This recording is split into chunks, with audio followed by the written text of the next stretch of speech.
Hey, true believers, this is it. I appreciate y'all bearing with me as we went through the Blackest Nights. I'm sorry that we didn't go through all the sub-issues like Teen Titans, Justice Society, Justice League, Outsiders, blah, blah, blah, blah. But if you look at the checklist, there's so many books. That's why I just wanted to do the main title ones. Blackest Night, Green Lantern Corps, Green Lantern, because that's where all the major meat and potatoes happen. And everything else was just kind of frosting that I just financially just, no. I don't want to. Now, if we remember last issue, spoilers are going to abound because this issue kind of ends it all. So if you don't want to be spoiled, pause this, go check out the playlist that we did of this series. Go get the omnibus and read through it and come back. And you're back. So, Sinestro died last issue but was reborn as the white entity. And I like how Hal opens this issue saying the truth is, I'm afraid of one thing. I'm afraid of getting too close to people because Blackhand is right.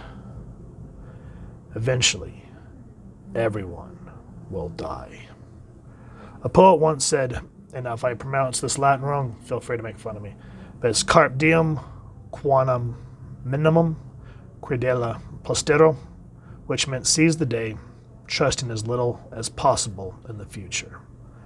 Most people only know the first part, carpe diem, probably because not trusting tomorrow is too damn cynical. It is to me anyway. Sure, you can't rely on tomorrow. We're not guaranteed we'll have it. And of course, true 90s fashion, beautiful splash page of Sinestro versus Necron. And Hal says, but we can't be afraid of it either. And I was talking about in the last issue, even though he's been reborn, given the white light, he can't get out of his own damn way. And that's kind of what makes Sinestro such a tragic anti-hero. Stay back, all of you. I am bonded with the light of life itself. I am Sinestro, savior of the universe. Your scythe cannot kill me, Necron. Nothing can. And it's just, if Sinestro would get over himself, he would be such an integral part of every Lantern. But of course, hubris, pride cometh before the fall, however you want to look at it that way. Now that we've seen this great artwork, we've seen the build-up, everyone working on this book is Jeff Jones, writer, Ivan Reyes, penciler, Auclair Albert and Joe Prado doing inks, Alex Sinclair colorist, Nick J. Napolitano doing letters, Adam Schlagman, associate editor, and then there's everyone else working on the book. So I'm glad that they went all in. The cover for this one, I'm not particularly fond of this cover. There were variants, and of course variants. But there's one particular where Hal's reaching out against the lanterns, everyone's reaching for him, and it's a gorgeous piece, and I wish that I could have found that one, but we all know how the variant game goes with comic shops where they only get if you buy a certain amount of the regular cover, then you'll maybe get one or two variants, and that's why they're so damn expensive, and that's why I don't play that game. Anyway, this book focuses primarily on how the white light just cannot seem to stop Necron. No matter how powerful Sinestro is, as per usual, if it looks like he is going to possibly die, one of his core members sacrifices themselves so that Necron once again rises. And so everyone's thinking, how in the hell can we stop something like that? And of course we get a moment with Larifleeze and Luther not being able to get over themselves. And we think again, just like what I said with the last issue, all hope is lost. And I love how we kind of cut away just for a moment to Hal's brother. What's Uncle Hal always say, kids? No fear. And then we kind of just get this empty house as the war rages outside. And it's a very daunting, heartbreaking moment thinking that, again, as I just said, all hope is lost. And again, that's why I say I love that they went all out.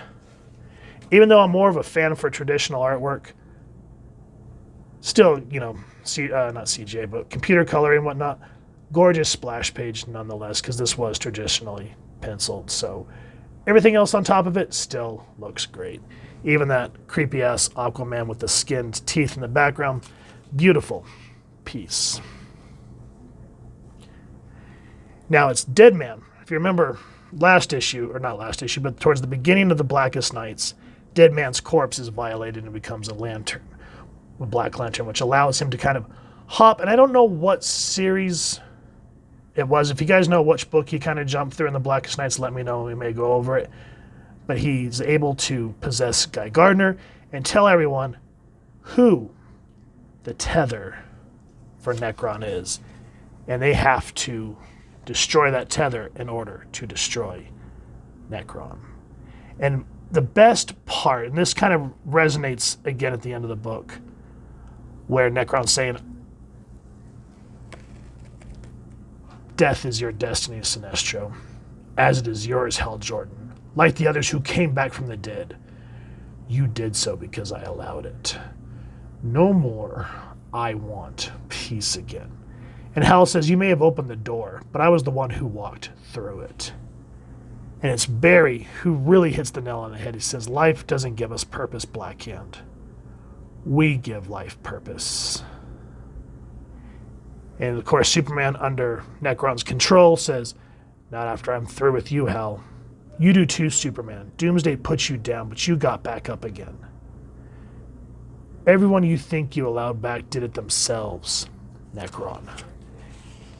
If anyone deserves to wear the white light, it's us." So everyone that was possessed and became a Black Lantern, from Diana to, I think that's Superboy there in the back, Superman, Diana, all these characters are given the white light so that they're no longer bound to Necron's bidding. And because of this, of course, Necron's destroyed. Read the comic if you want to see how. But in the fallout, we start to see white rings go across the globe. Amon Tomaz of Earth, Ginny Lynn Hayden, Digger Harkness, Hank Hall, Ronnie Raymond, Eobarn Thane, Kendra Sons, John Jones, Arthur Curry, Boston Brand. He's like, what's happening? And then we get a great moment as Mira is saved from the Red Lanterns, and it's Arthur who has to save her. Because remember, we learned that with the Red Lanterns, your heart stops and your ring becomes your heart. And that's why you can't die as long as you willed the Red Rage. So there is a particular way that Arthur has to save Mira. And I just love this quiet moment with John. Superman goes, "John, you're alive." "It appears so." And he just smirks. It's just a great little moment. And I love that everything that was built up with the Hawks at the beginning gets resolved. And it's just a great, beautiful moment. And there's, of course, fallout with Ronnie because of what happened to Jason's girlfriend. And then, of course, God, there's so many heads in this book, I forget. And, of course, fallout, Maxwell Lord's back. Osiris, I cannot remember his name, but he's one of Black Adam's members. Harkness, of course, being back, has a chip on his shoulder. And then we see, oh no, this isn't right. I'm not supposed to be here. And then, of course, a little bit of comedic relief. Larry Flees throws Luthor down. "He's from your world. Dispose of the hairless thief." You do realize what you've just done, don't you, Larry Flees? What? What's so funny?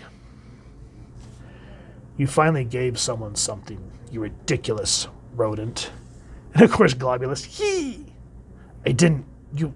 I helped save everyone. I demand what I was promised.